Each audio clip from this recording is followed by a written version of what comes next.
ጋዜጠኛና ኮሜንታተር ማርቆስ ሄደስ እባላለሁ። ጨዋታው በባህር ዳር ኢንተርናሽናል ስታዲየም ሲከናወን ይበልጥ ለኢትዮጵያ እግር ኳስ ድምቀት መሆናቸውን ማስተዋል ይቻላል። ሳተው በድጋሚ ጎል!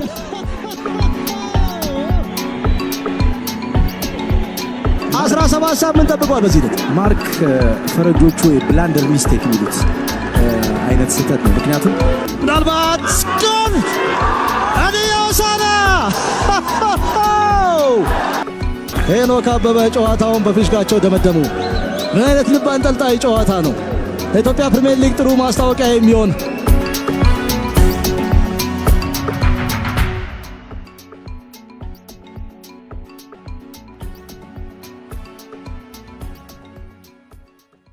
እንግዲህ 95 በዚህ አይነት መልኩ አለፈ። ወደ 96 ስንገባ የሱፐር ካፕ ጨዋታ ነበረ። የሸገር ደርቢ ጥቅምት 5 1996 በዕለተ ሐሙስ 1-0 ቅዱስ ጊዮርጊስ ያሸነፈ። በዕለተ እሑድ ከ3 ቀን በኋላ ጥቅምት 8 5-0 አለቀ። እዛ ጋር የሚነሱ ጉዳዮች አሉ። ውጤቱ በኋላ በአንተም ቆይታ ላይ የፈጠረው አሉታዊ ተጽዕኖ እንደነበረ ይታወቃል። ከውጤቱም ስፋት አንጻር የሸገር ደርቢም በቅዱስ ጊዮርጊስ ከመሸነፍ አንጻርና በተለይ ወደተኛው ጨዋታ ላይ እንምጣ። ከተቆጠሩ 5 ጎሎች አብዛኛዎቹ እዛው አፍነው የተጫወቱት የጨዋታ መንገድ ነበር። በቅዱስ ጊዮርጊስ በኩል ኤሪክ ሙራንዳ፣ ፍራንሲስኮ ሙላኮ፣ ከዛ ውጪ ኤርሚያስ ኪዳኖ ገዬ ነበሩ። በሚስተር ሃንስ ቫንደር ፕሊውም በሆላንድ አሰልጣኝ በሚሰለጥነው ቡድንና እንደዛ እንዳይሆን በተለይ ከኋላ እዛው በሚነጠቁ ኳሶች ላይ ያለህ ነገር ምንድን ነው? ጨዋታውስ እንዴት ነበር? ጨዋታው እንዳልከው የመጀመሪያውን ጨዋታ ሐሙስ ዕለት መስለኛል። ሐሙስ ዕለት ማክሰኞ ምሽት ነው ያደረገው። ሐሙስ ጨዋታው ያለቀው። ከዛ በኋላ ቀጣዩ ጨዋታ የነበረው እሑድ ከ3 ቀን ነው። እኔ ጨዋታውን እንደማስታውሰው በተለይ የእሑድ ጨዋታ ላይ 1-2 ኳሶች በተከታታይ ይመስለኛል የገቡብን አብዛኛው የተነበረው ኳሶች። ከዛ በኋላ ግን የገቡት ኳሶች በካውንተር አታክ አይነት ነገር ነው። ከዛ በኋላ የተቆጠሩ ኳሶች ሞር ሐሙስ ዕለት ከነበረው ጨዋታ ተነስቼ ለማድረግ ያሰብኩት ነገር ነበር። ቅድም በ95 በነበረው ቲም ላይ ስናወራ ይሄ 3-5-2 አይነቱን ወደ መቀየር ሄደን ነበር። ወደ 1-4-3-3 ኦኬ። ከተወሰነ ብዙም የቆየን አይመስለኝም። ብዙም ሳንቆይ ማለት ነው። ከሐሙሱ ጨዋታ በኋላ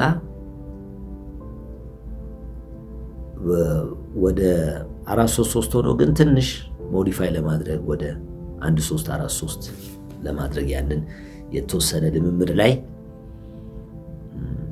ያንን ለማድረግ አንድ ያሰብኩት ነገር ስለነበረ ያንን ለማድረግ የተወሰነ ጥረት አድርገን ነበርና ትንሽ የሆነ በተለይ ኋላ ላይ ትንሽ ምቾት ያለ መሰማት አይነት ነገር ነበረ ልጆቹ ጋር ትንሽ በተወሰነ ደረጃ እና ያንን ነገር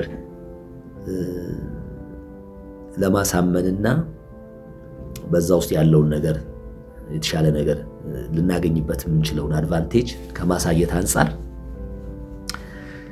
የተወሰነ በተለይ ኋላ ላይ ካሉት ልጆች ጋር የተወሰነ አስታውሳለሁ በተወሰነ ደረጃ እየተነጋገርን ነበር። ግን የተወሰነ ጥያቄ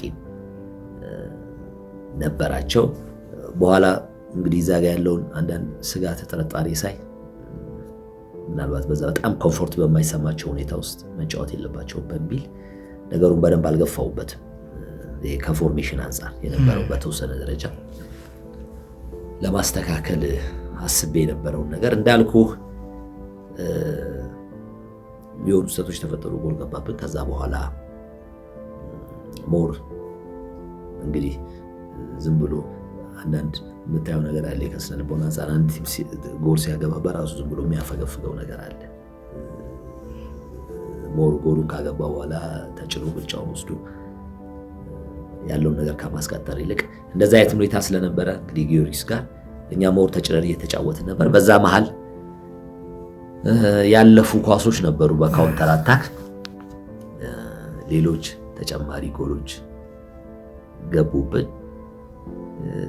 እንግዲህ ያው ቅድም ወዳልኩ ነገር ነው የምመለሰው። በማንኛውም አይነት ሁኔታ ውስጥ በማንኛውም ስትመራም ይሁን ስትመራም ይሁን ጨዋታው ባቻ ውጤት እየሄደም ይሁን በማንኛውም አይነት ሁኔታ ውስጥ እስከ 90 ደቂቃ ጨዋታው እስኪፈጸም ድረስ ተጫዋቾቹ ያንን ጠንካራ የሆነ ስነ ልቦና ይዘው እንዲቀጥሉ ማድረግ ነው አንዱ ትልቁ ነገር በእግር ኳስ ጨዋታ ውስጥ ብዬ የማስበው። ምክንያቱም ያ የመዋዠቅ ነገር ከፍ ዝቅ ማለት ነገር በውጤት ላይ የሚያመጣው ልዩነት ስላለ ማለት ነው። አንዳንድ ጊዜ እየመራህም በራሱ እየመራህም ያንን መሪነትን ማስጠበቅ ልትቀጥል የምትችልበትን ነገር የማስለቀቅም ነገር አለው። በ2013 ቲሙ በያስኩበት ጊዜ ከወልቂጤ ጋር ስንጫወት ባህር ዳር ላይ 2-1 አሸንፈናል። ግን ሁለቱንም ያገባበት አሸንፈናል። ግን የነበረውን አጠቃላይ እንቅስቃሴ ቲማችን ስታየው ጥሩ አልነበረም። ወልቂጤ ብልጫ ወስዶ ነበር። ጥሩ አልነበረም። ችግሩ የጀመረው መቼ ነው? እርሊ ጎል አገባን። ተጀመረ ጎል አገባን። አስታውሳለሁ በዚህ ወደ ተጋጣሚ ቡድን ስናጠቃ በግራ ክንፍ በኩል የሆነ ኳስ እያሱ አገኘ። ከነሱ የወሰድነው ኳስ ነው። እነሱ ተጫውቶ ለመውጣት ሞክረው የነጠቃቸው ኳስ ነው። ያንን ኳስ እያሱ አይ ቲንክ ለሚኪ መሰለኝ ሰጠው። በኋላ የሆነ ክፍተት ነበር እዛ ቦታ ላይ አቡበከር አሳይቶት ሚኪ ሰጠው፣ አገባ እንደተጀመረ። ከዛ በኋላ እንደተጀመረ ያንን ጎል ስላገባ በቃ ዝም ብሎ ማግባት የሚቻል አይነት ነገር እንትን ነው የመጣው። ተጫዋቾቹ ጋር እንትኑን ለቀቁት። ቶሎ አቡኪኔ መፈለግ አይነት ነገር ነታፈሰ መሃል ላይ ቶሎና ወልቂጤዎች ያንን ኳስ እየያዙ መጡ። አንደኛ የምንሄድበት መንገድ የተደራጀ ስላልነበረ ቶሎ አቡኪን ለማግኘት የሚደረግ ጥረት ስለነበረ ቶሎ ያንን ጎል ስላስቆጠረ ክፍተቶች መጡ፣ መበታተቶች መጡ። በዛ ኳስ እነሱ የበላይነቱን መውሰድና እነሱ የተሻለ እንቅስቃሴ ማድረግ ጀመሩ። አንዳንድ እድሎችንም ማግኘት ጀመሩና ከረፍት በኋላ ያንን ነገር ነበረ ስለ ልቦናቸውን የማስተካከል ጉዳይና ያንን ያነሳው ለምንድን ነው? አንዱም እዛ ወደ 95 ማነው 96 ይሄ የአሸናፊዎች አሸናፊ ዋንጫም ላይ ስንመለስ ያንን የመጠበቅ ነገር ነበር። የደርቢ ጨዋታ ነው፣ የተለያዩ እንትኖች አሉ እና እዛም ተጫዋቾቹ አይምሮ ላይ ልክ ስትመራ ወይ ብቻ ሳይሆን በማንኛውም ሁኔታ ውስጥ ያንን ነገር ጠብቀህ የመቀጠል አቅም ሊኖር ይገባልና ያ ክፍተት የነበረ ይመስለኛል። አንዳንድ ጊዜ ጊቭ አፕ ማድረግ በቃ ካሁን በኋላ አልደርስም ማለት ተስፋ የመቁረጥ የቡድኑ ነገር የመልቀቅ አንዳንዴ በግልህ የራስህን ጥረቶች የማድረግ ቶሎ ብቻህን እዛ ጋር ለመድረስ አንድ ነገር ለማድረግና አንዳንዴ ለቡድኑ ካለህ ውጤት ለቲም ካለህ እንትን የሚነሳ ነው። ግን እንደ ቡድን ደግሞ አጠቃላይ የቡድኑን ነገር መጠበቅ ካልቻልክ ያኛው በራሱ ብቻውን ውጤታማ የሚያደርግ ነገር አይደለም። በግል የምታደርጋቸው ጥረቶች፣ ድካሞችና እንደዚህ አይነት ክፍተቶች ነበሩ። በተለይ ሁለቱ ጎሎች ከገቡ በኋላ ያ እንግዲህ እንደዚህ አይነት ልዩነት እንደነበረ ተሸንፈን ከዛ በኋላ ከስራ መራር ወርዶ እንግዲህ አንዳንድ እንትኖች መጡ። አጫዋቱን በተመለከተ አንዳንድ ጥያቄዎች ተነሱ። ያው ያለኝን አቋም አሳወቅኩኝ እና እነሱ ኃላፊነት መውሰድ እንዳለባቸው እኔ ለምሰራው ስራ ኃላፊነት ወስዳለሁ። በቃ ይሄ ነገር ትክክል አይደለም ካሉ ያው እንደ ቀጣሪ መለያየት ትችላለህ። አግባብም ነው። እኔ በነሱ ቦታ ቢሆን ላደርገው የምችለው ነገር ነው። አንድ አሰልጣኝ ካልተስማማ ውጤት አይደለም እንደካመንክ ልክ ፈልገህ እንዳመጣው የማሰናበት መብትም የተጠበቀ ነውና ያ ነው መሆን ያለበት አልኩኝ። ከአጫዋቱ የመውጣት የማፈንገጥ ጉዳይ ሳይሆን ያንን ልንነጋገርበት እንችላለን። ግን ከኃላፊነት አንጻር ነው በዚህ መንገድ መሄድ የለበትም የምትሉ ከሆነ እናንተ ኃላፊነቱን ውሰዱ የሚል ነገር አመጣው። ያንን በደብዳቤ አስገብቼ ጠየቁ። ያ እንግዲህ ጥሩ ስሜት አልፈጠረም እነሱ ለመለያየታችን ምክንያቱ። ከዛ ተለያየ። ትራንስ ኢትዮጵያም ጠይቆ እንደነበረ ሰምቻለሁ። ከዛ በኋላ ወደ ተስፋ ኢትዮጵያ ሄድክ። በመሀል ወደ አሜሪካን ሀገር ከቤተሰቦች ጋር የመሄድ እድል መጣ። ከዛ 16 ዓመት ቆይቶ በድጋሚ መጣ 2011 መጨረሻ። በወቅቱ እኔም ኢንተርቪው አድርጌ የነበረ 2012 ቡድኑን ተረከብክ። እስከ መጋቢት ወር 17ኛው ሳምንት ድረስ ሄደ። ከዛ በኋላ ኮቪድ መጣና ቆመ። 2013-14 ቆየ። 4 ዓመት ፈርመ ተለያየ። እነኚህ ነገሮች እስቲ ጠቅላላ አድርገን እናንሳ። ከዛ በኋላ እንዳልከው ቡና ካቆምኩ በኋላ አንድ በአንድ እንግዲህ የቡና ደጋፊ የሆነ ሰው ነው ቡናን በሚጫወተው ጨዋታ እንግዲህ የሚወድ ነው። ከኔም ጋር እንግባባለን። እሱ በራሱ እንግዲህ አንዳንድ ሂደቶችን ሄዶ ማለት ነው በራሱ አንዳንድ ሂደቶችን ሄዶ በወቅቱ እንግዲህ በአንድ በሆነ በስራ ምክንያት ግንኙነት ነበራቸው በወቅቱ ከነበሩት የትራንስ እንግዲህ ያው እሱ የሚነግረኝን ነገር ነው የምነግርህና እሱ በራሱ ሰውየውን አነጋግሮ እዛ መጥቼ እንድሰራ እንደዛ አይነት ነገር ያው ቀጥሮኛ አነጋገረኝ። እንዲህ ያለ ነገራቸዋለሁ ይመጣ እዚህ ይሰራል የሚል ነገር አለ አለኝ። ያው እንግዲህ ስላደረገው ነገር ስለሄደበት ጥረት ምናምን አመስግኜ ግን ይሄ እንዳልኩ ከሚዲያው ከነበረው እዛም ጋር በነፃነት መስራት የሚቻል አይመስለኝም። ያው እሱ ያቀረበልኝ ነገር አይ እንደ ቡና አይደለም። ይሄ እንግዲህ ብዙ በቡና ልክ ሚዲያው ትኩረት የሚያደርግበት አይደለም። በእያንዳንዱ ክለብ ውስጥ ሚዲያው የሚሰጠው ትኩረት አለ፣ ግን በቡና ልክ አይደለም።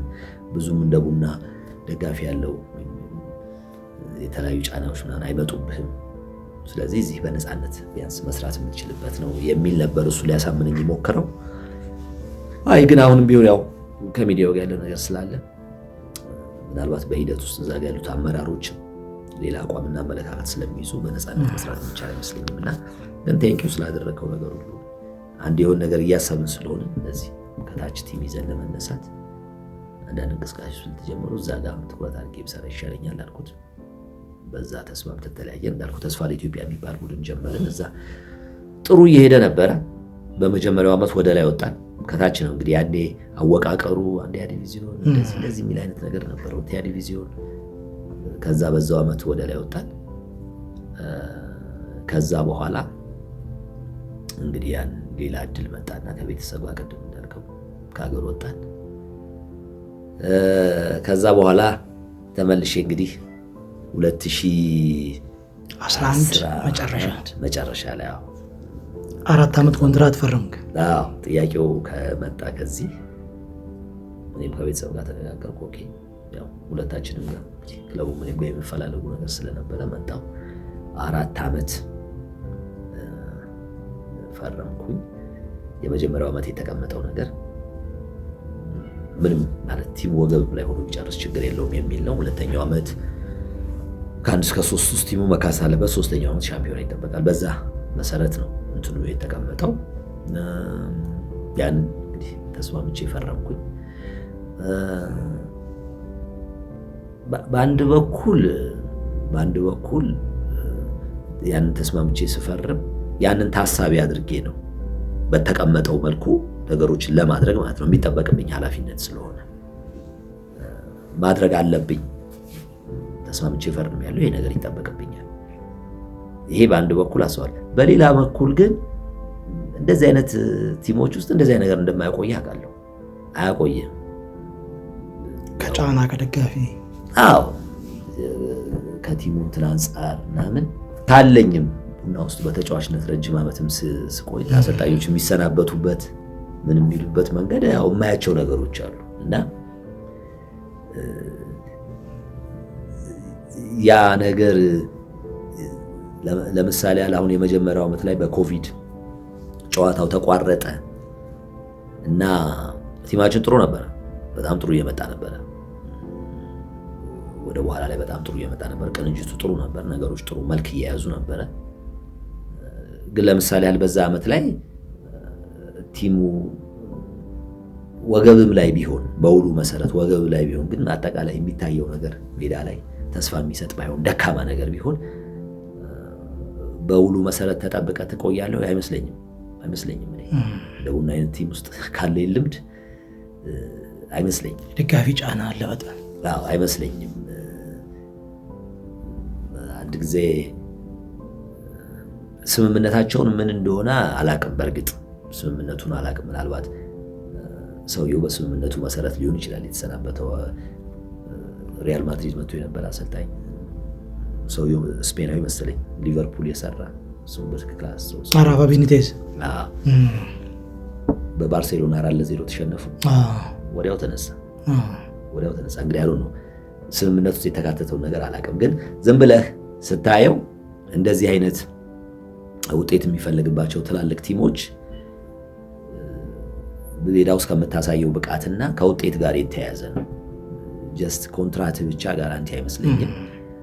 እርግጥ እዛ ጋር ያለው ነገር ህጉም አካሄዱም ስርዓቱም ጠበቅ ያለ ስለሆነ ክለቦች ከኮንትራት ጎን የሚያስቀምጡት ነገር ያለ ይመስለኛል። ምናልባት ለማናጅመንቱ ወይ ለነዚህ ወይም ለክለቡ የሚሰጥ ነፃነት ያለ ይመስለኛል። ክለቡ በአሰልጣኙ ብቃት ደስተኛ ከሆነ ኤኒታይም ውልን ሊያቋርጥ እንደሚችል እንደዚህ አይነት ክፍተቶች እንዳሉ አስባለሁ። በተለይ ትላልቅ ቲሞች ውስጥ ወደዚህም ስትመጣ ቡናም ውስጥ ከዛ የተለየ ነገር ነው ብዬ አላስብም። ማለት አሁን ነገሩን እየተቃወምኩት አይደለም። አለ የሚመጣው ኮሚቴውም ጋበል ምኑም ጋበል የሚመጣው ጫና በራሱ አሰልጣኙም ራሱ አንዳንድ ጊዜ ደካማ በሆነ ሁኔታ ውስጥ ሆኖ ውሉ እንዲቋረጥለትም ሊጠይቅ ይችላል ከሚመጣው ጫና ፕሬሸር። ምናልባት እንግዲህ አሰልጣኙ ነው አስተካክለዋለሁ ይሄን ነገር የሚል ጠንካራ የሆነ በራስ መተማመን እስከሌለው ድረስና እነዚህ ሁለት ነገሮች ነበሩ። እዛ ነገር ላይ እንዳልኩ ሳይንስ አደርግ በአንድ በኩል በውሉ መሰረት ነገሮች የሚጠበቅብኝን ማድረግ እንዳለብኝና ተጠብቀው እንደሚሄዱ፣ በሌላ መልኩ ደግሞ ውሉ ምንም እንዳይደለም ማስብ ነበር። ምንም እንዳይደለ በቃ እዛ ጋር የምታሳየው ነገር ነው የሚያቆይህ። በዚህ አጋጣሚ ውሉ ላይ የተቀመጠ ነገር አለ። እሱ እንግዲህ በሌላም ጊዜ ላሳይህ እችላለሁ። ውላችን ላይ ውሉ ሲቀመጥ እኔ እንዲካተት ያደረኩት ነገር አለ። ለምሳሌ የአሰልጣኙ ግዴታ ተብሎ የተቀመጠው ነገር ውስጥ ውሉ ሊቋረጥ የሚችልበት ነገር ውስጥ ያንን ምን ያህል ያውቁታል አላውቅም። ይሄ 3 ተከታታይ ጨዋታ መሸነፍ እሱ ክለቡ ያስቀመጠው ነው። ግን ከዛ ውጪ ቲሙ ላይ የሚታየው እንቅስቃሴ ተስፋ ሰጪ ካልሆነ ሊቋረጥ እንዲችል ያንን እኔ ነኝ ያስገባሁት። ምናልባት ይሄንን ማስገባት ራስን ላላስፈላጊ ነገር ማጋለጥ ነው ተብሎ ሊታሰብ ይችላል። ካለ ልምድ ግን ያን ባታስገባው ባይገባም ጥሩ ነገር እስካላሳየ ድረስ ጫናዎች መምጣታቸው አይቀርም፣ ግፊት መምጣታቸው አይቀርም፣ ውሉ መቋረጡ አይቀርም። ስለማያውቅም ብቻ ሳይሆን ተገቢም ነው ብዬ ስለማስብ ነው። አንድ አሰልጣኝ አንድ ቲም ውስጥ ያው ውጤታማ ነው የምትለው ሻምፒዮን ምናምን ስለሆነ ብቻ አይደለም። ቲሙ ላይ የሚታይ ፕሮግረስ አለ። ግን ያ ነገር የማይታይ ከሆነ ረጅም ዓመት ተቀምጠ ምንድነው የምትሰራው? ማለት ምንድነው የምታደርገው? የሆነ ጥሩ ነገር ሰርተህ ማየት የምትፈልግ እርካታ የምትፈልግ ከሆነ ምንም ነገር ካላመጣ አንተስ ምን ትሰራለህ? ምንድነው የምታደርገውና እንደዛ ማየት ነገር እንዲቀመጥ አድርጌያለሁ። እኔ ነበርኩ እንዲገባ ያደረኩት።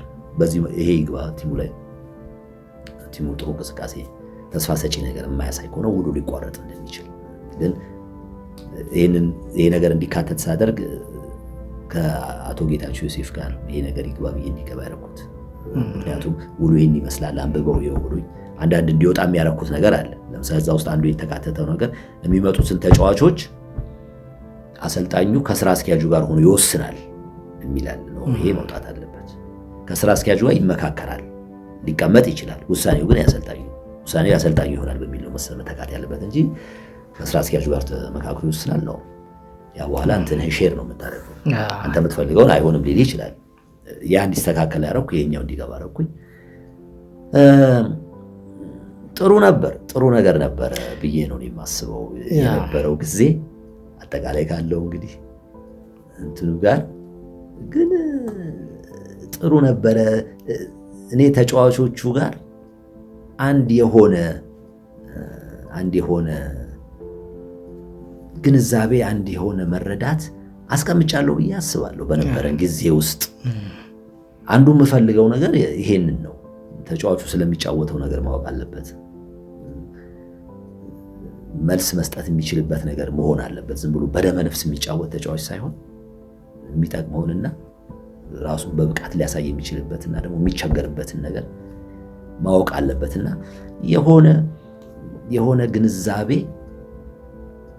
አለ ብዬ አስባለሁ። ያንን ማድረግ ተችሏል። ተጫዋቾቻችን ያ የሆነ ምንም አይነት አጫዋት ውስጥ ይሁን በምንም ውስጥ ይሁን እሱ በማንኛውም አስተሳሰብ ውስጥ ይሁን ግን ስለሚጫወቱት ነገር ስለሚያደርጉት ነገር ጥቅሙና ጉዳቱ ማወቅ አለባቸው። ሲጫወቱ ያንን ተረድተው ነው መጫወት ያለባቸው። በቃ ዝም ብሎ ይሄን አድርግ አይነት ነገር ተብሎ ሳይሆን ያ ነገር መኖር አለበት ብዬ አስባለሁ። በነበረን ቆይታ ያን ነገር በተወሰነ ደረጃ መፍጠር ተችሏል ብዬ አስባለሁ።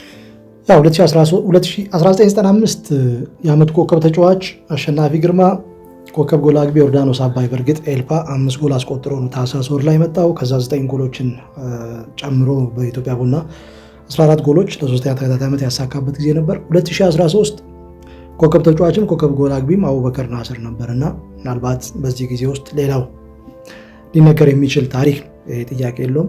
2013 የሸገር ደርቢ 3-2 የመጀመሪያው ሃትሪክ በፕሪሚየር ሊጉ ታሪክ ለመጀመሪያ ጊዜ የኢትዮጵያ ቡና ቅዱስ ጊዮርጊስ ላይ 3 ጎል ያስቆጠረበት ጊዜ ነበር።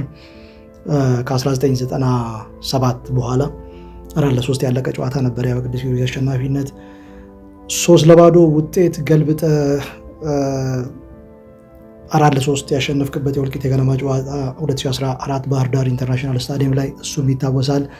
ግን በሸገር ደርቢ ደግሞ በደርሶ መልስ 4-1 እና 4-0 ተሸንፏል ቲሙ። እንዲህ አይነት ነገር ነበረ።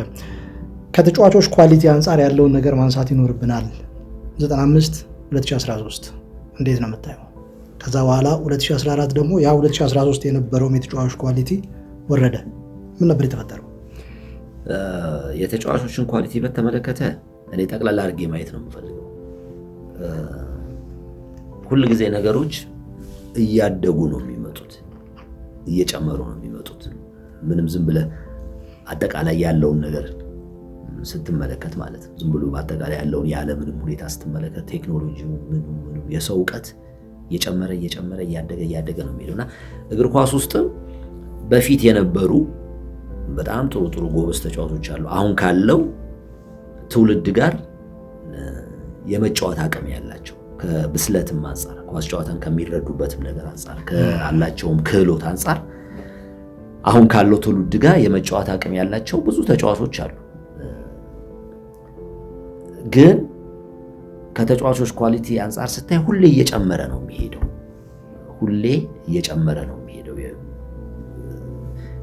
ያላቸው እኔ አንድ አይነት መልክ ነው ያለው ብዬ ነው የማስበው። በዓለም አቀፍ ደረጃም ስታየው እንደነ ፔሌ አይነት ኳስ ተጫዋቾች ነበሩ። እንግዲህ የኳስ ንጉስ የተባለ እንደዚህ አይነት ተጫዋቾች ይኖራሉ ተብሎ ሲታሰብ ማራዶናን ካየን በኋላ ደግሞ እንደዚህ አይነት ተጫዋቾች ማግኘት ይቻላል ሲባል ሜሲ መጣ እና ይሄ ራሱ ከትውልድ ወደ ትውልድ ሲመጣ የካስተሳሰብ ከብስለት ጋር የሰው እውቀት የሰው ግንዛቤ እየጨመረ ከመምጣቱ ጋር ተያይዞ አብሮ የሚታይ ነው ብዬ አስባለሁ። እና የተጫዋቹን ኳሊቲ በዛ ደረጃ እያደገ እየጨመረ ነው የሚመጣውና ባለፈው ከነበረው አሁን የነበረው እንደዛ አይነት መልክ አለው ብዬ አስባለሁ። ግን በአንጻሩ ደግሞ ጎን ለጎን ደግሞ ስታይ ቅድም እንዳልኩ ባለፈው ጄኔሬሽን የነበረ አሁን ካሉት ጋር የመጫወት አቅም ያላቸው እንደዛ አይነት ብቃት ያላቸው ተጫዋቾች እንዳሉ ሁሉ ደግሞ አንዳንድ ጊዜ ደግሞ ምናልባት ወደ ኋላም ተመልሰህ ካለው ጄኔሬሽን ጋር ለመጫወት አቅም ያላቸው ተጫዋቾች አሉ ወይ አሁን የሚለውም በራሱ መልስ የሚፈልግ ጥያቄ ነው። እንደዛ ማየት የተወሰነ ክፍተት ያለ ግን ሁሉ ጊዜ ትውልዱ እየተሻለ የሚመጣው ብዬ ነው የማስበው። ቅድም እንግዲህ እንደ ምሳሌ በግለሰብ ከተጫዋች ኳሊቲ አንጻር ስትመለከት አሉ በዓለም አቀፍ ደረጃ የምታያቸው እድገቶች አሉ። ኢትዮጵያ ውስጥም ብዙ ተጫዋቾችን ልትጠራ ትችላለህ። አሁን ካለው ጄኔሬሽን ትልቅ አቅም ኳሊቲ ያላቸው ተጫዋቾች እንደዛ አይነት ነገር ነው የምትመለከተው። ሌላው እንግዲህ ፕሪሚየር ሊጉ ላይ በነበሩት ጨዋታዎች ሁሉ ጊዜ እኔ በምንጫወትበት ጨዋታዎች ውስጥ ለተጫዋቾቹም እንግዲህ ከምንጫወትበት መንገድ ውጪ አንድ ሁሉ ጊዜ ተጫዋቾቹ ቦታ እንዲሰጡት የምፈልገው ነገር ምንድነው በዛሬው ጨዋታቸው ለነገ ተስፋ የሚሆን ነገር መቅረት አለበት። ውጤቱ ሳይሆን ለነገ እርግጠኛ የሚያደርጋቸው ነገሮች መኖር አለበት። ይሄ ካጨዋት ደረጃ ከተጋጣሚ ጋር በሚያደርጉት ነገር ውስጥ በሚወስዱት ብልጫ የበላይነት ጌሙን ከመቆጣጠር አንፃር ለዛሬ ብቻ የሚሆን ጉዳይ አይደለም እሱ ነገር ለነገም የሚሆን ነገር ነውና እዛ ላይ በጣም ትኩረት እንዲያደርጉ እኔ እንዳሰልጣኝ ቁጭ ብዬ እርግጠኛ የሚያደርገኝ ነገር ለነገ ዛሬ የማየው ነገር ነው፣ ቲሜ ላይ የማየው ነገር ነው እንጂ የሆነ በድንግዝግዝ ዛሬ አሸንፈው እንደ ነገ ተስፋ የምታደርገው ነገር ቲም ላይ ማታይ ከሆነ እሱ መልስ ማግኘት ያለበት ጥያቄ ነው። ከባድ ነው በጣም እና ያ እኔ ጋር ብቻ አይደለም ተጫዋቾቹም ጋር ያ ነገር መኖር አለበት ነውና 2014 ላይ ያንን ነገር በተወሰነ ደረጃ አተን ነበር ብዬ ነው የማስበው። የተጫዋቾች መልቀቅ ነው ወይስ ምንድን ነው የተፈጠረው? በተወሰነ ደረጃ ቲም ውስጥ አምጥተን ማስቀጠል የምንፈልጋቸውን ልጆች የሞከርናቸው አንዳንድ ልጆች እንግዲህ ከክፍያ ጋር ከምናምን ጋር ተያይዞ መምጣት ያልቻሉበት ሁኔታ ነው ያለው። እነዛ ቢመጡ ያግዙናል፣ ይረዱናል ብለን ከዛ በኋላ እንደገና ወደ ሌላ አማራጭ የሄድንበት ሁኔታ ነው ያለው። እነዛ አንዳንድ ሁኔታዎች ቲሙ ላይ ስኬታማ ያልነበሩ ነገሮች ሲፈጠሩ እንዳሰልጣኝ ያንን ነገር ለማየት ሞክሬያለሁ። ምንድነው ለምሳሌ ቲሞች የሚመጡበት መንገድ ምንድነው የተለየ ነገር 2013 ከሚመጡበት ምንድነው የተለየ ነገር ማለት የቡድኖችን አመጣጥ ታሳቢ እያደረግን ሂደቱን በዚህ መንገድ እናስቀጥላለን ብለን የምንነጋገራቸው ነገሮች አሉ፣ ለተጫዋቾቹ የምናሳያቸው ነገሮች አሉ። 2014 ላይ ምንድነው ማለት እኛ ያላየነው ነገር መፍትሄ ልናበጅለት የሚገባ 2013 ላይ ያልነበረ ቲሞች የተለየ ነገር ይዘው የመጡት ነገር ምንድነው? ያንን ነገር እንደ ታክቲክ እንዳጨዋውት ያንን ነገር ለማየት ሞክራለን። ብዙ የተለየ ነገር የለም። ብዙ ማለት አዲስ የሆነ ነገር፣ ግራ የሚያጋባ ነገር የመጡ የተለዩ ነገሮች አልነበሩም። አንዱ ለምሳሌ ያህል አርባ ምንጭ ጋር ድሬዳዋ ላይ ስንጫወት አርባ ምንጭ የመጣበት መንገድ ነበረ። እዛው ፕሬስ ማድረግ ጨዋታውን አስተላልፌ ስለነበር አስታውሳለሁ። ፕሬስ ከማድረጉም ውጪ ነገሮቹን ኮንትሮል ሊያደርግ የሚፈልግበት መንገድ ነበር። የመጡበት መንገድ 4-1-3-2 አይነት ነው። ግብ ጠባቂውን ሳታካትት ማለት ነው። ከኋላ 4 ሰው አላቸው። አንድ ልጅ አለ ከአራቱ ፊት፣ ከዛ ደግሞ 3 ሰዎች አሉ ከነዛ ፊት፣ ከዛ ሁለት ሰው አለ። እንደ ፎርቱ ዳይመንድ አይነት ነገር።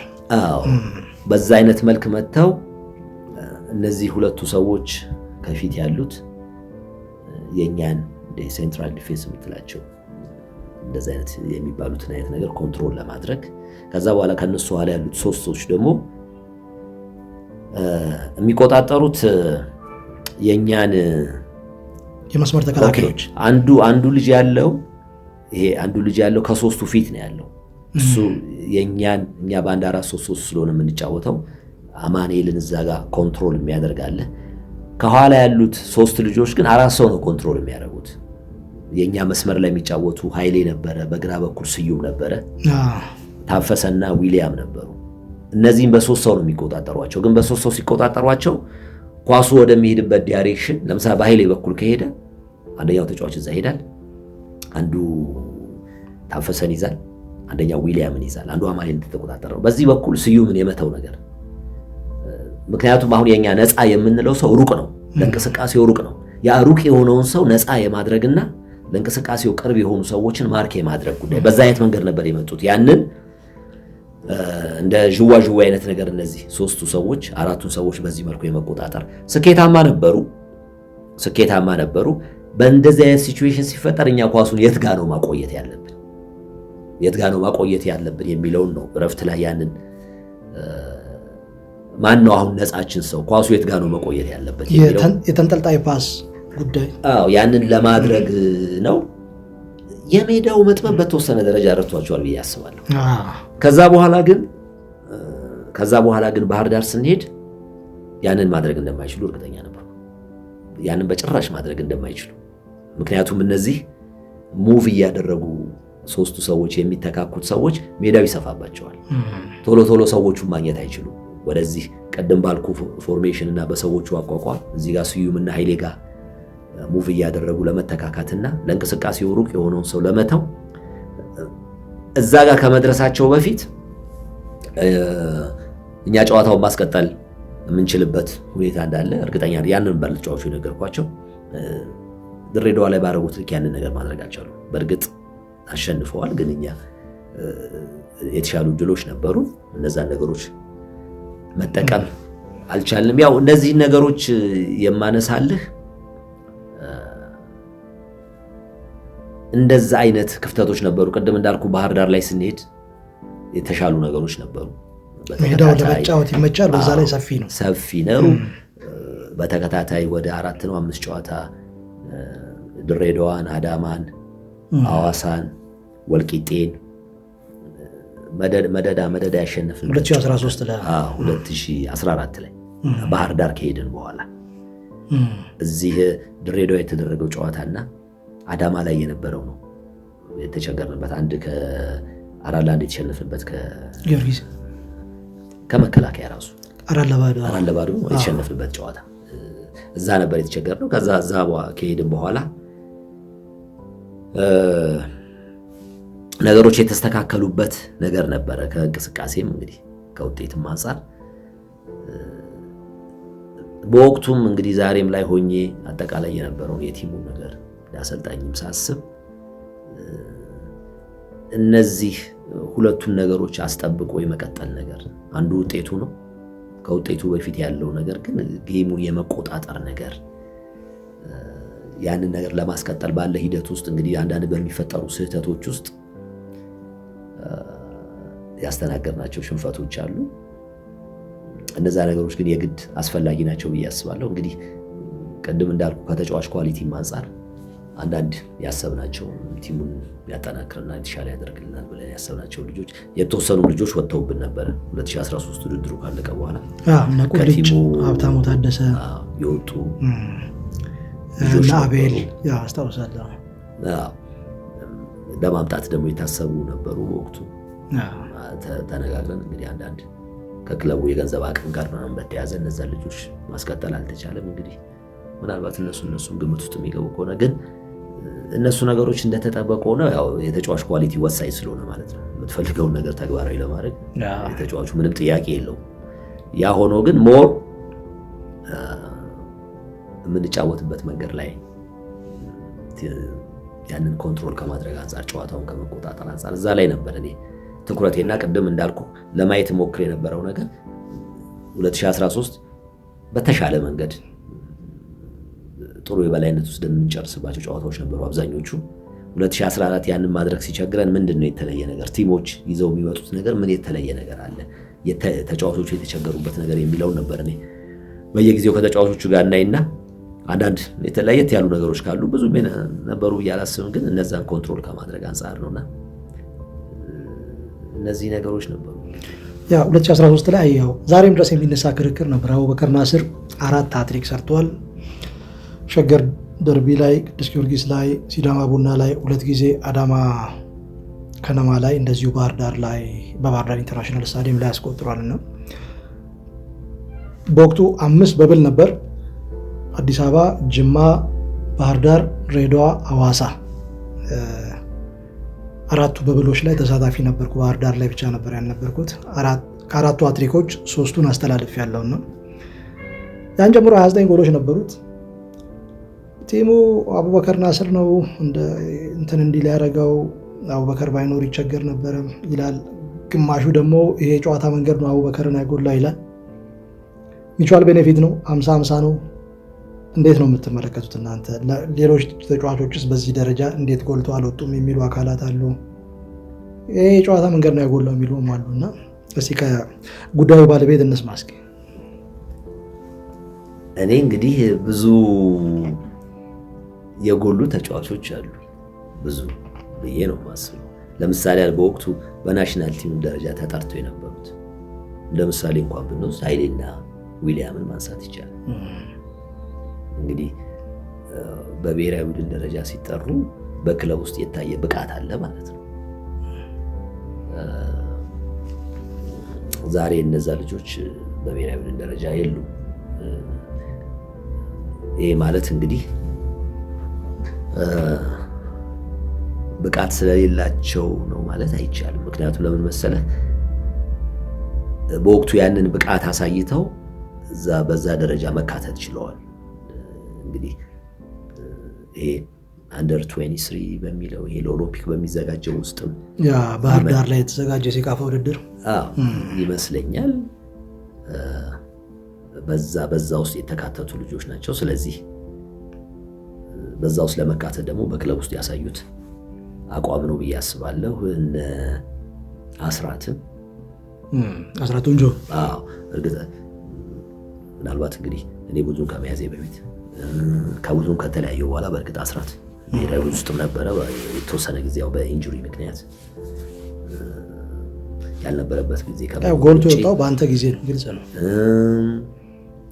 ሚኪንም ብታይ በአንድ ወቅት ብሔራዊ ቡድን ተጠርቶ ነበር። እርግጥ እንግዲህ አሰልጣኙ የራሱ እንትን አለው ልምምድ ላይ ከዛ ወደ ውድድርም አልገባም። ከዛ ከልምምድ በኋላ የተመለሰው ልምምድ ላይ ግን ብሔራዊ ቡድን ድረስ እስከ መጠራት ሄዶ ነበረ።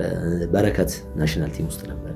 በረከት አማረ በረከት ናሽናል ቲም ውስጥ ነበረ። በረከት ራሱ እንግዲህ ወደ ቡና ከመጣ በኋላ ነው የተካተተው። እኛ ጋር ነበረ 2012 ከዛ በኋላ 2013 ከኛ ወጥቶ ሌላ ቦታ ነበረ።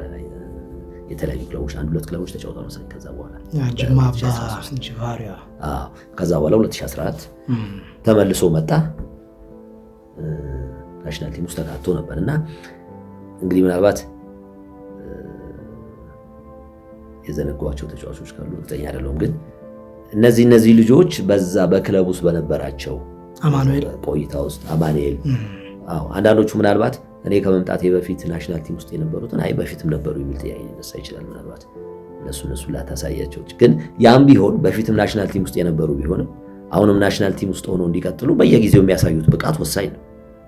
ትላንት ጥሩ ብቃት አሳይተህ ናሽናል ቲም ውስጥ ስለሆንክ ዛሬ ደካማ ሆነ ናሽናል ቲም ውስጥ አትገባም። ዛሬም ያ ብቃትህ በክለብ ውስጥ ሜዳ ላይ መታየት አለበት። ስለዚህ ነበረ ማለት ነው ያ ብቃት። እኔ አሰልጣኝ በነበርኩበት ሰዓት ያ ብቃት ነበረ ማለት ነው። እኔ በነበርኩበት ሰዓት ናሽናል ቲም ውስጥ ያልሽ ከተካተተ እነዚህ ነገሮች ማነሳው ለምንድን ነው ጀስት በተለየ መልኩ ክሬዲት ፈልጌ ሳይሆን ግን በተጫዋቾች ላይ ለሚታየው ድክመት እና ቲሙ ላይ ለሚታየው ድክመት ተጠያቂ የምትሆን ከሆነ ለሚታየውም ደግሞ ጥንካሬ ክሬዲቱን ልትወስድ ይገባል። ያለበለዚያ ቲሙ ላይ የሚታየው ጥንካሬ አይመለከትህም ከተባልክ ደግሞ ድክመቱም አይመለከትህም። ድክመቱ ለምን ይሰጠዋል? በቃ ጥንካሬው የተጫዋቾቹ ነው ከተባለ ድክመቱንም ለተጫዋቾቹ ነው መጠየቅ ያለብህ። ቲሙ ጠንካራ በተባለ ሰዓት ያሳዩትን ጥንካሬ በራሳቸው ያሳዩትን ጥንካሬ ቲሙ ደካማ በተባለበት ሰዓት ማሳየት አልቻሉም ማለት ነው። ስለዚህ ልጠይቅ የሚገባው እንትኑ ሚዛናዊ መሆን አለበት። ቲሙ ጠንካራ ሲሆን አንተ የለህበትም ከተባልክ ቲሙ ደካማ ሲሆንም አንተ የለህበትም፣ አንተ ልትጠየቅ አይገባም ማለት ነው። አይ ቲሙ ደካማ ሲሆን የምትጠየቅ ከሆነ ቲሙ ደግሞ ጠንካራ ሲሆን ከሌሎቹ ከተጫዋቾቹም ከኮቺንግ ስታፉም ጋር ክሬዲቱ ልትወስድ ይገባል። ለሁሉም አሰልጣኝ ነው እንጂ አንድን አሰልጣኝ እንዳልኩ ቲሙ ላይ ጠንካራ ነገር ሲታይ የተጫዋቾቹ ብቃት ነው ብለህ ድክመቱ ደግሞ ሲታይ አንተ ነው። ሚዛኑን የጠበቀ ነገር አለ፣ የሚያስኬድም አይደለም፣ ትክክለኛ ነገሩን የምታስተናግድበትም አግባብ አይደለም እና ተጫዋቾቹ ላይ የታየ ብቃት አለ። ብቃቱ የራሳቸው ነው ስልህ እንደ አሰልጣኝ አንተ ተጫዋቹ ያለውን ብቃት አይተህ ያ ብቃቱን ሊያሳይ የሚችልበት ልምምድ መቅረጽና ለሱ የሚመች አጫዋት ምቾት የሚፈጥረት አጫዋት የመዘርጋት ነው ያሰልጣኝ። መነሻው በራሱ ተጫዋች ነው። ግን ተጫዋቹ ጋር ያለውን ነገር በትክክል ካልተረዳውና ከዛ አንፃር የተጫዋቹን አቅም ሊያሳድግ የሚችል ትሬኒንግ ልምምድ መስጠት ካልቻልክና ደግሞ ተጫዋቹ በደንብ ምቾት ተሰምቶት ሊጫወት የሚችልበት ያጫዋት መንገድ ካልፈጠርክ ያ ልጅ ያለውን ብቃት ማሳየት አይችልም፣ ምንም እንኳን ብቃቱ ቢኖረው። ስለዚህ እንደ አሰልጣኝ አንተም ድርሻ አለ። የተጫዋቹም ድርሻ አለ። ሁለቱ ሲጣመሩ ነው ያ ነገር ሜዳ ላይ በደንብ የሚታየው። አንዳንድ ጊዜ እኮ ምንም እኮ ይሄ አንዳንድ በሌላ ቲም ውስጥ ጥሩ ብቃት ያላቸውን ተጫዋቾች አይተህ አንድ የሆነ ቲም ሲሄዱ እኮ ይጠፋሉ። ይሄ እኮ ኢትዮጵያ ውስጥ ብቻ እኮ አይደለም። የአርሰናል ተጫዋቾች ለዚህ ማሳያ ናቸው። ይሄ እኮ በዓለም አቀፍ ደረጃ የአርሰናል ተጫዋቾች በቬንገር ዘመን የምታያቸው አለ። በሆነ ደግሞ እነ ግሪዝማንን ልታዩ ትችላለህ። እሱ አትሌቲኮ ማድሪድ ውስጥ ጥሩ ነገር ያሳያል። ባርሴሎና ሂዶ ግን እንደተጠበቀው አልሆነም። ሊቨርፑል ይጫወት የነበረ ልጅ ብራዚል ላይ ኮቲኒዮ ትልቅ ህልሙ ነው ባርሴሎና ሄዶ መጫወት። ባርሴሎና ሲሄድ ጠፋ። ገብቶሃል? ይሄ ተጫዋች አይችልም ልትል አትችልም። ምክንያቱም ብቃቱን አሳይቷል እዛ ጋር ሊቨርፑል ውስጥ ብቃቱን አሳይቷል። ስለዚህ ባርሴሎናም ሲያመጣው እኮ ያንን ብቃቱን አይቶ ነው። ግን እዛ ከመጣ ወዲያ ለምንድን ነው ልጅ ጥሩ መሆን አልቻለም? ኦኬ የግል ችግር ነው እሱ ከሆነ በግል የምታዩበት ይሆናል። እንዳጨዋወት ግን አንድን ተጫዋች የሚያጎላው የሚያወጣው ነገር አለ፣ የሚያጠፋውም ነገር አለ። ያ ምንም ምልህ ያ የግድ ታሳቢ ሆኖ አለበት። አሰልጣኞችም ይሄ ተጫዋች ይምጣልኝ ይሄ ሲሉ እኮ በሆነ በሚያስቡት አጨዋወት ውስጥ ያንን ተጫዋች አይተውት ነው በዚህ ውስጥ ቢመጣ ፊት ያደርጋል የተሻለ ነገር ማሳየት ይችላል ብለው ነውና እንዲህ አጠቃላይ ያለውን አሰራር የእግር ኳሱን አካሄድ ስትመለከት ሚዛኑን የጠበቀ ነገር ነው። የተጫዋቹ ኳሊቲ ያለ ምንም ጥያቄ የለውም። የተጫዋቹ ብቃት ያስፈልጋል። ያ ነገር ደግሞ በደንብ ወጥቶ ሊታይ የሚችለው ደግሞ አሰልጣኙ በሚሰጠው ልምምድና ለተጫዋቹ ምቾት በሚፈጥር በሚቀርጸው አጨዋወት ውስጥ ነው። ስለዚህ አጠቃላይ የነበረው ስኬት የአቡበከርን ሌሎቹ ልጆች ጋር ይታይ የነበረው ስኬት የጋራ ነው። የኮቺንግ ስታፉም ነው፣ የተጫዋቾቹም ኳሊቲ ነው። ተጫዋቾቹ ጋር ኳሊቲ ኖሮ እንዳልኩ በተደጋጋሚ እንዳልኩ ተጫዋቹ ለዛ አሰልጣኙ ለዛ የሚስማማ ነገር ማድረግ ካልቻለ ያ ነገር አይወጣም። አሰልጣኙ ጋር ደግሞ ጥሩ አስተሳሰብ ነገር ኖሮ ለዛ ፊት የሚያደርግ ተጫዋች ካላገኘ ሐሳብ ወደ መሬት ወርዶ የሚፈለገውን ነገር ማድረጋችን ነው። ሁለቱ ተጣጥመው የሚሄዱ ነገሮች ናቸው። ሚዛናቸው ተጠብቆ ነው የሚሄዱ እንጂ አንዱን ለብቻው ገንጥለህ የምታወጣው ነገር አይደለም። አሁን ያንን የሚያደርጉ ሰዎች ቅድም እንዳልኩ መልስ መስጠት የማይችሉት ጥያቄ አለ። መልስ ጥያቄዎች ብታነሳ መልስ መስጠት የማይችሉበት ነገር አለ እና እኔ በዛ ውስጥ ነው የማየው። አቡበከር የራሱ ትልቅ ብቃት አለው፣ ምንም ጥያቄ የለውም። ትልቅ የምታደንቀው ኳስ ተጫዋች ነው። ግን ቡድኑ የነበረው ይጫወትበት የነበረው ነገር ከጎኑ ያሉት ተጫዋቾች ያንን ብቃቱን ለማሳየት በጣም አግዘውታል፣ ረድተውታል ብዬ ነው የማምነው። ሁሉም ተጫዋቾች ጋር ይህንን የቲሙን የጨዋታ መንገድ በተለይ ቡድኑ ሲዳማ ቡናን ጅማ ላይ 5-0 ሲያሸንፍ ሃትሪክ የሰራበት ላይ ወልቂጤ ከነማ 3-0 ተመርቶ በተለይ በእነኛ ሁለተኛው አጋማሽ ከአስራት ቱንጆ ጋር የነበረው ጥምረት እዛ ላይ በደንብ ማስተዋል ይቻላል። አንዳንዴ በታፈሰና በሱ መካከል ብቻ ባለ ግንኙነት ለምሳሌ 28ኛውና 29ኛውን ጎል ሲያስቆጥር 29ኛውን ጎል ያቺ 75ኛው ደቂቃ ሀዲያ ሆሳዕና ላይ ሲያስቆጥር ታፈሰ የሰጠው ኳስ ሚደንቅ ነበረ። በሁለተኛው ዓመት ጅማ ላይም ቡድኑ በተቸገረበት ሰዓት ለመጀመሪያ ጊዜ ባሸነፈበት ጨዋታ እነኛ 52ኛውና 54ኛው ደቂቃ ላይ ታፈሰ የሰጣቸው ኳሶች ይታያል። አሁንም ታፈሰና አሊ ሱሌማን ላይ አዋሳ ከነማ ላይ ይህንን ነገር አያለው። ማንቸስተር ሲቲን ያው ታየዋለህ። ቅርብ ጊዜ ክሪስታል ፓላስን 5-2 ሲያሸንፍ ግብ ጠባቂ ማንቸስተር ሲቲ በሚጫወትበት የጨዋታ መንገድ ይታወቃል። ፓሪስ ሴን ጀርመን ፉትቦል ክለብ ባርሴሎና በዚህ ሰዓት አንድ አይነት ሞዴል። ግብ ጠባቂው በረዥሙ የለጋውን ኳስ ነው ኮንትሮል አድርጎ ሄዶ ያገባውና ያ ተጋጣሚ ፕሬስ አድርጎ ወደ መሀል ሜዳ ተጠግቶ በሃይላይን ሲጫወት እዛው አፍኜ ልጫወት ሲል ግብ ጠባቂው እንደዚህ አይነት መፍትሄ ይሰጣልና ቅድም የሱፐር ካፕ ጨዋታ ነሳን 96 ላይ 2013 ሁለት እኩል በደርሶ መልስ ባለቀው ጨዋታ ከጅማ ከባህር ዳር ከነማ ጋር ተመሳሳይ ሁኔታ ነበር የነበረው። እዛ ፍኖ ጎል ማስቆጠርና ይሄን አስተሳሰብ አስባችሁበት አታውቁም? በግብ ጠባቂ በሚለጋ ኳስ አጥቂው እንዲያገኝ ማድረግ አይነት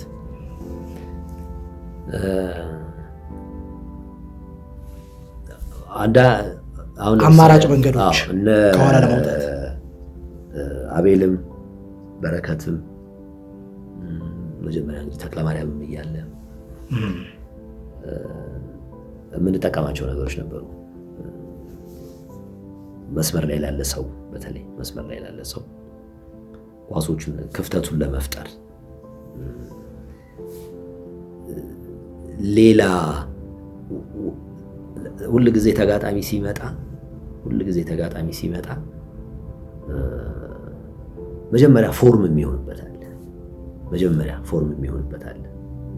አንተ እዚህ ጋር ትሄዳለህ ብሎ ፎርም የሚሆንበት ነገር አለ። የመጀመሪያው ያንን ፎርም ማጥፋት ነው። የመጀመሪያው ያቺን ሙሉ ፎርሙን ሳይሆን አንዷን የማበላሸት ስራ ነው። ከዛ በኋላ ወዲያውኑ በሰከንድ ልዩነት እንደ ቡድን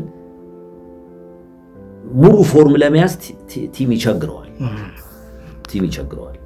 ይሄን ምልህ እዚህ ሀገር ውስጥ ብቻ አይደለም። አሁን ዝም ብለህ በአውሮፓ ሊግን በእንግሊዝ ፕሪሚየር ሊግ በተለያዩ ጎሎች ይገባሉ። አሁን ጎሎች ሲገቡ ቡድኖች አሰልጣኞች ታክቲካሊ አንተን ትዘጋለህ፣ አንተን ታረጋለህ፣ እንደዚህ ታረጋለህ ኳስ ስናጣ ብለው የሚሰጡት መመሪያ አለ እኮ ለተጫዋቾቻቸው። ግን ስቲል ክፍተቶች አሉ። ጎሎች ስቲል ይገባሉ።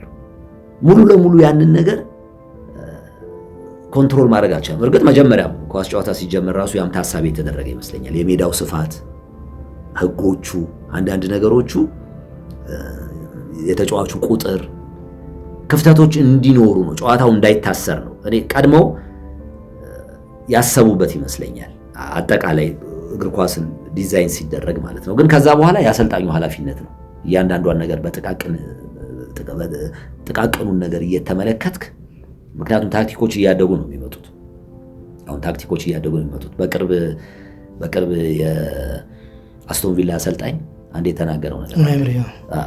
የተናገረው ነገር አለ። አሁን ታክቲክ በጣም እንትን እያለ ስለሚመጣ በጣም በታክቲክ የመተሳሰሩ ነገር ስለሚኖር ወደፊት በተጫዋቾች ኳሊቲ ነው ነፃ የምትወጣው ብሎ ያስቀመጠው ነገር ትክክል ነው። ትርጉም የሚሰጥ ነገር ነው ያነሳው ነገር። ግን አሁንም ራሱ አንዱ ቡድን አንዱን የዛን አጫዋት ተረድቶ ታክቲካሊ በጣም ነገሮች እየተሳሰሩ ባለበት ሁኔታ ውስጥ ራሱ ክፍተቶች አሉ። ለተጫዋቹ ማሳየት ያስፈልጋል።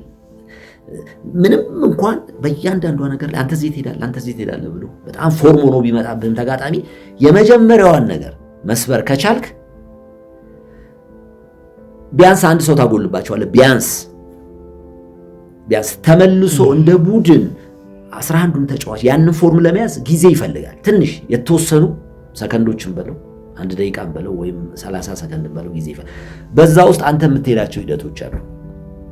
በተወሰነ ደረጃ እነዛን ሂደቶች በሄድክ ቁጥር ደግሞ ተጋጣሚ ሌላ ስሌት ውስጥ ነው የምትከተው። እንደገና ሌላ ፎርም መሆን ያስፈልገዋል። መጀመሪያ ካሰበው ነገር ይወጣል፣ ሁለተኛ ካሰበው ነገር ይወጣል። በዛ ውስጥ የሚሄዱ ሂደቶች አሉ። አንዱ ነገር ታሳቢ የምናደርገው ነገር ይሄንን ነው። ያው አሁን ሳወራህ በጥልቀት የምትነጋገርበት ነገር ነው ወይ የሆነ ቦርድ ይዘህ ይሄ ሊሆን የሚችለው እንዴት ነው እያልክ እያነሳ የምትነጋገርባቸው ነገሮች ናቸው። ቅድም አንተ ያነሳው ነገር ከዚህ ጋር ተያያዥ ነው። ተጋጣሚ ለምሳሌ አይምሮ ከተዘጋጀበት ታሳቢ ካደረገው የኳስ ፍሰቱ ስትወጣበት ወደ ሌላ ቅርጽ መሄድ አለበት። የመጀመሪያው ቅርጹን መልቀቅ አለበት። እነዚህን ነገሮች ቅርጹን ለማስለቀቅ ቅድም ያልከው የምናደርጋቸው ነገሮች ነበሩ። ሙሉ ለሙሉ እንቅስቃሴን ጨዋታን አትለቅም፣ ግን በተወሰነ ደረጃ የተጋጣሚን መጀመሪያ በደንብ ቅርጽ ከያዘበት ነገር ውስጥ ለማውጣት በዛ መልኩ መስመር ላይ ላሉ ሰዎች የሚጣሉ ኳሶች ነበሩ። ግን ይሄ አሁን ለምሳሌ አሁን ሲቲ ላይ ያነሳው ነገር አለ። አንዳንድ ጊዜ እንደውም ቲሞች ሙሉ ለሙሉ የማይመጡበት ሁኔታ አለ። ምክንያቱም ሙሉ ለሙሉ ሲመጡ እዛ ለሃላንድ ይጣላል። እሱ ጉልበት አለው፣ ፈጣን ነው። ስለዚህ እዛ ጋር ክፍተቶች ካገኘ ያንን ፍጥነቱን ጉልበት ተጠቅሞ ጎል ሊያስቆጥር ይችላል የሚል ነገር ስላለ እዚህ ጋር ሌላ ተደራቢ ሰው የሚያቆመው አለ፣ ለአንዱ ሽፋን የሚሰጥ። ይሄ ማለት እዛ ፊት ላይ አንድ ሰው ያጎልባቸዋል ማለት ነው። ያ ሁኔታ ለሲቲ የሚፈጥርለት ነፃነት አለ። እዛ ጋር አንድ ትርፍ ሰው ስለሚያገኝ በዛ ሂደቱን የማስቀጠል አንዳንድ ጊዜ ደግሞ እንዳልከው ጫና በሚፈጥሩበት ግልብጥ ብለው በሚሰጡበት ጊዜ ሃላንድን የመጠቀም እና ያ ሰውዬ ይዞ ሄደው። ግን እንዲህ ለማድረግ አሁን ታክቲኩ ሲስተሙ ብቻ አይደለም፣ ግን ሰውየው አለ ሆይ አንተ ነው ሰውየው አለ ሆይ። እነሱ እኮ ያንን ነገር ሲያስቡ እኮ ሰውየው አላቸው፣ ያንን ነገር የሚተገብረው ሰው አለ። አሁን እኛ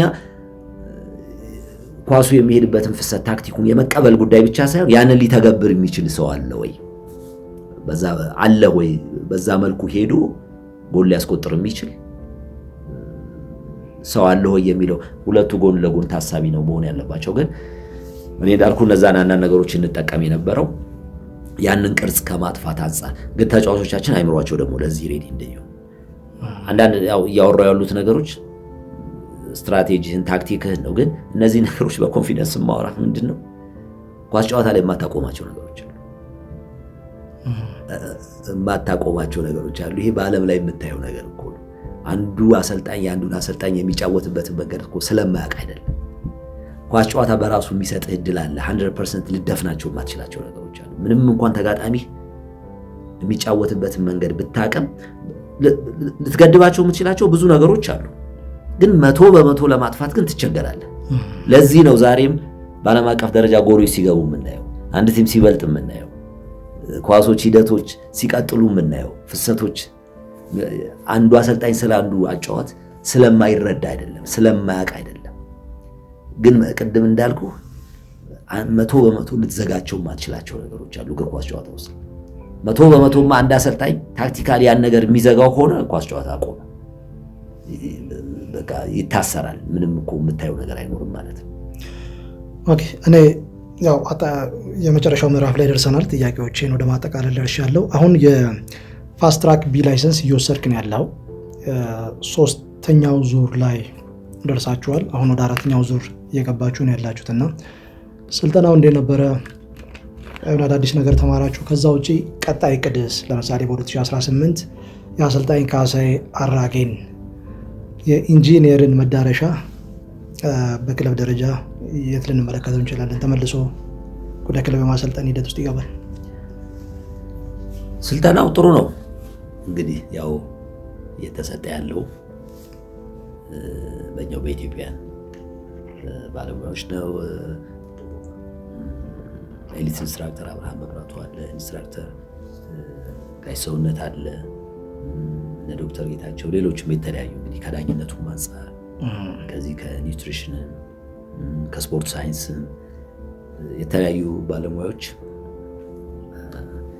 በተለያዩ ባለሙያዎች ስልጠና እየተሰጠን ያለው ያው በዋናነት እንግዲህ በኤሊት ኢንስትራክተር አብርሃም መብራቱ የተሰጠ ያለ ነው። እንግዲህ በራስ ሰዎች ስልጠናው መሰጠቱ እሱ በራሱ ትልቅ ነገር ነው።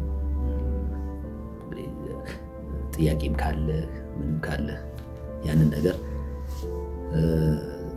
በግልጽ ለመነጋገርና የተሻለ ነገር ይዘህ ለመውጣት ይሄ ያለው እንግዲህ ስብስብ ብቁ ሆኖ ወደ ሀገሪቱ እግር ኳስ ገብቶ እንግዲህ የራሱን ድርሻ እንዲያበረክት እነዚህ ባለሙያዎች ትልቅ እገዛ እያደረጉ ነው። አዲስ ጥሩ ኤክስፒሪየንስ ነው የምታይበት። ብዙ ነገር አለ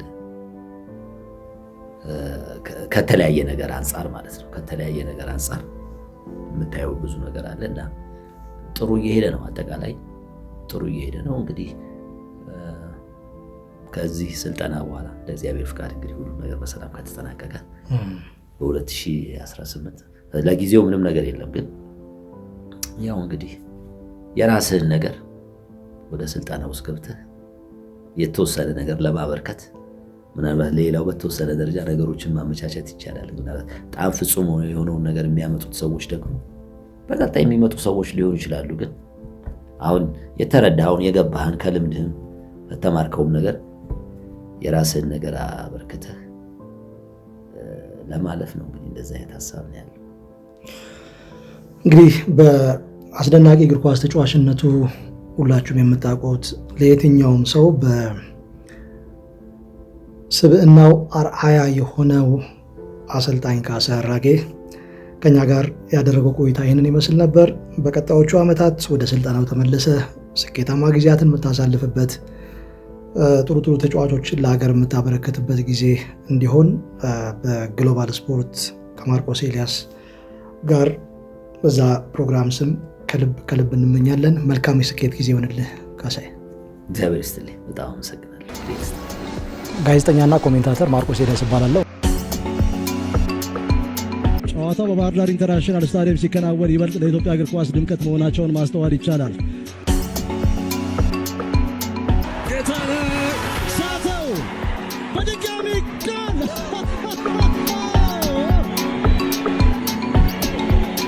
17 ሳምንት ጠብቋል። በዚህ ልክ ማርክ ፈረጆቹ የብላንደር ሚስቴክ የሚሉት አይነት ስህተት ነው። ምክንያቱም ምናልባት ጎል አዲዮሳና ሄኖክ አበበ ጨዋታውን በፊሽካቸው ደመደሙ። ምን አይነት ልብ አንጠልጣይ ጨዋታ ነው! ለኢትዮጵያ ፕሪሚየር ሊግ ጥሩ ማስታወቂያ የሚሆን